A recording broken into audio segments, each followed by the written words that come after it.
ഓരോ പള്ളിയിലും പോയി ക്ലോക്ക് നോക്കുക അബീവേ, എപ്പോഴും 11:25 ഉള്ളത്. ഒരു സമയത്ത് കൃത്യസമയമില്ല അതിനകത്ത്. എപ്പോ നോക്കിയാൽ ഒരു ബാറ്ററി വാങ്ങിയിടാൻ നിന്നെ കൊണ്ടാകുന്നില്ല. പിന്നെ ഇയാൾ എന്നാത്തിനാ അതിനകത്ത് കയറിയിരിക്കുന്നത്? എന്തിനാ ഈ കമ്മിറ്റിയുടെ ഉത്തരവാദിത്തം? എന്തിനാ നിങ്ങൾ മഹലിൽ കെട്ടി ഇതിന് കടിപിടി കൂടുന്ന? എന്തിനാ പൈസ അടിച്ചു മാറ്റാൻ? അല്ല പിന്നെ വരന്ത് റോളിംഗ് ഈ 3 വർഷം കൊണ്ട് റോളിംഗ് നടക്കും. ഓർത്തോ, പള്ളിയിൽ ഖിദ്മത്ത് ചെയ്യുക എന്ന് പറഞ്ഞാൽ ഈമാനിക പവർ വേണം. ഈമാനിക പവർ ഇല്ലാത്തവൻ പള്ളിയിൽ ഖിദ്മത്ത് ചെയ്യാൻ പാടില്ല, പള്ളിയുടെ ഉത്തരവാദിത്തം വഹിക്കാൻ പാടില്ല.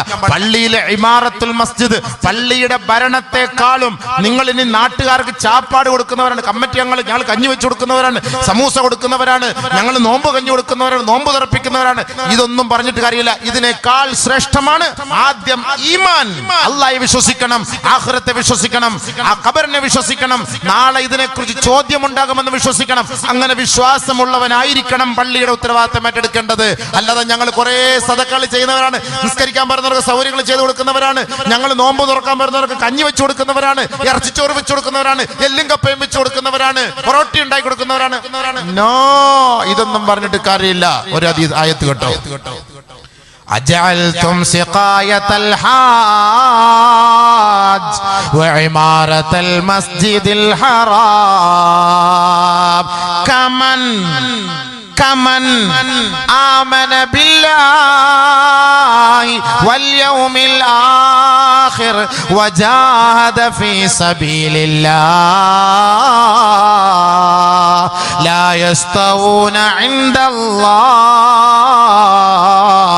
വല്ലാഹു ലാ യഹ്ദിൽ ഖൗമൽ ളാലിമീൻ. അജഅൽതും സിഖായത്തൽ ഹാജ് വഇമാറത്തൽ മസ്ജിദിൽ ഹറാം, ഹാജിമാർക്ക് സംസം വെള്ളം ഒഴിച്ചു കൊടുക്കലും ഹാജിമാർക്ക് വെള്ളം കുടിപ്പിക്കലും പരിശുദ്ധമായ മസ്ജിദുൽ ഹറമൈനി ഷരീഫൈനി പരിപാലിക്കലും കമൻ ഒരുവനെ പോലെയാണോ ആമന ബില്ലാഹി വൽ യൗമിൽ ആഖിർ വജാഹദ ഫീ സബീലില്ലാഹ്. ആഖിറത്തെ കുറിച്ച് വിശ്വാസമുള്ളവനെ പോലെയാവൂല, ഖബറിനെ കുറിച്ച് വിശ്വാസമുള്ളവനെ പോലെയാവൂല, അല്ലാഹുവിന് വേണ്ടി ധർമ്മസമരത്തിൽ പങ്കാളിത്തം വഹിക്കുന്നവനെ പോലെയാവൂല.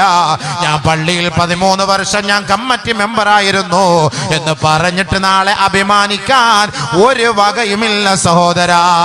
നമസ്കാരമില്ല നിനക്ക്, നിരീശ്വരവാദിയായിരുന്നു, ഇസ്ലാമിനെ തള്ളിപ്പറഞ്ഞവനായിരുന്നു, 55 വർഷം ഭൗതികമായ തലത്തിൽ ജോലി ചെയ്തിട്ട് നമസ്കാരമില്ലാതെ കമ്മിറ്റിയുടെ കസേരയിൽ കയറിയിരുന്നിട്ട് ഇബാദത്തില്ല, നമസ്കാരമില്ല, പള്ളിക്ക് വേണ്ടി ധാരാളം ഖിദ്മത്ത് നീ ചെയ്യുന്നുണ്ടാകാം.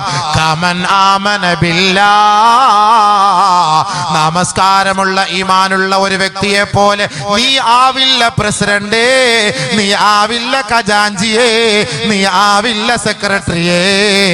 അല്ലാഹുവിനെ വിശ്വസിക്കുകയും ആഖിറത്തെ ഭയപ്പെടുകയും ചെയ്യുന്ന ഒരു വ്യക്തിക്ക് മാത്രമേ ഈ മസ്ജിദിന്റെ കസേരയിൽ കയറിയിരിക്കാൻ അനുവാദമുള്ളൂ.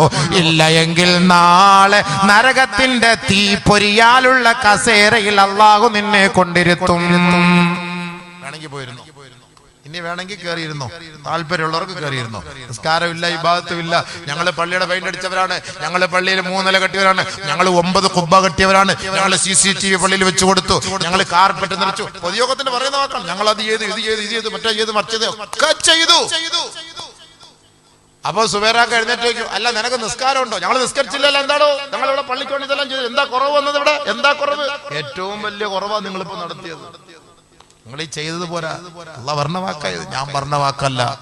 ഇബാദത്തുള്ളവനും നമസ്കാരമുള്ളവനും ഈമാനുള്ളവനെയും പോലെ പള്ളിക്ക് ഖിദ്മത്ത് ചെയ്തവനോ നാട്ടുകാർക്ക് ചാപ്പാട് കൊടുത്തവനോ സംസം വെള്ളം കൊടുത്ത് സിഖായത്തുൽ ഹാജ്, ഹാജിമാർക്ക് വെള്ളം കൊടുക്കലും മസ്ജിദുൽ ഹറമൈനി ഷരീഫിനെ പരിപാലിക്കുന്നതും ഇത് ശ്രേഷ്ഠമാവുമോ ഒരു ഈമാനുള്ളവനേക്കാൾ?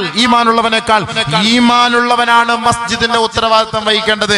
നിസ്കാരമില്ലാത്ത നിരീശ്വരവാദികളും രാഷ്ട്രീയക്കാരൻ മസ്ജിദിന്റെ ഉത്തരവാദിത്തം ഏറ്റെടുത്തിട്ട് ബാങ്ക് വിളിക്കുമ്പോ പുറത്തോട്ട് പോകുന്ന ശൈത്താന്മാരായി മാറരുത്.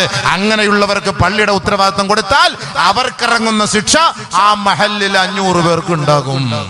അതുകൊണ്ട് അവരെ കേട്ടണോ വേണ്ടായോ എന്ന് നിങ്ങൾ തീരുമാനിച്ചോ.